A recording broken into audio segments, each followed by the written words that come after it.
Hi folks, I'm Alan Watts and we're cutting through the matrix. You know, years ago I travelled all through Europe watching the same cons being pulled in a bunch of countries. And what you'll find is that the taxpayers and the citizenry always paid for what they need for the local systems they lived in. The sewer system, the water system, they had gas systems and different systems. They paid for it. It was either localized or nationalized, but the taxpayers funded it completely and paid for its upkeep and employees and so on. And it worked very, very well. And I remember Britain, what they used to do too, I should say too, is then they'd bring in the Conservatives, and the Conservatives would say, oh, look at the mess of this. It's not functioning, and they would privatize it for a while. They made sure, mind you, the other party would make sure that everything was up and running really well maintained before the next bunch came in. And the right wing would then privatize it to their buddies for peanuts, who would run it into the ground for profits and jack everything up. And then when it was time, everything was run ragged. They never maintained anything. You see, put money in, it was all for profit. Then the left wing would come back in again and nationalize it again. This went back on and off all for years, until eventually they came in totally and privatized it all.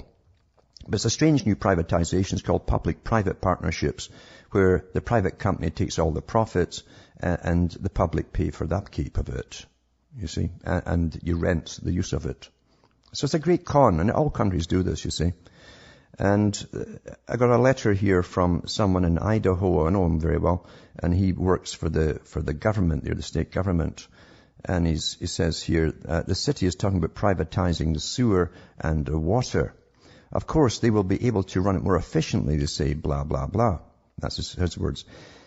Here's what I found out. The sewer and water is pretty much paid for and in the black according to state laws. In other words, it's not broke. It's not in the red. It's in the black. The money they bring in has to go to the upkeep of the system. So you have a system that is bought and paid for with little or no real debt to it. If they sell it, the company that buys it will have to obtain loans to buy it.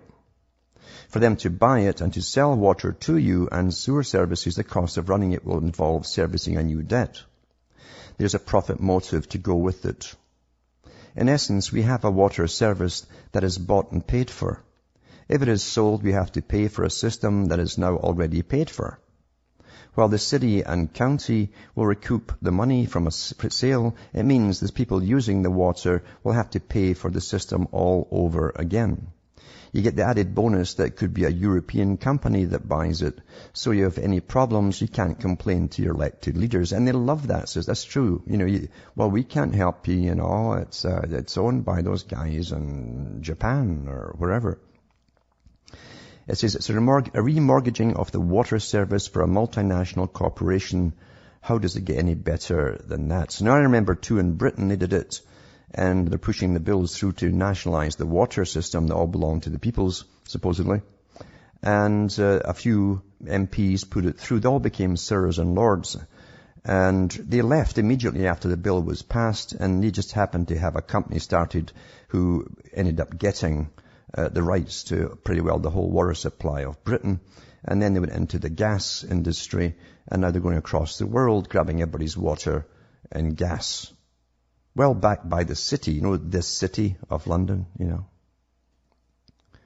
Of course, that's what they get away with in big places. For the little people at the bottom, you just pay and pay and pay, and then you play as well, and you listen to your comedies and have fun. And if you want to change it, you better start thinking and speaking out very fast and doing some heavy protesting.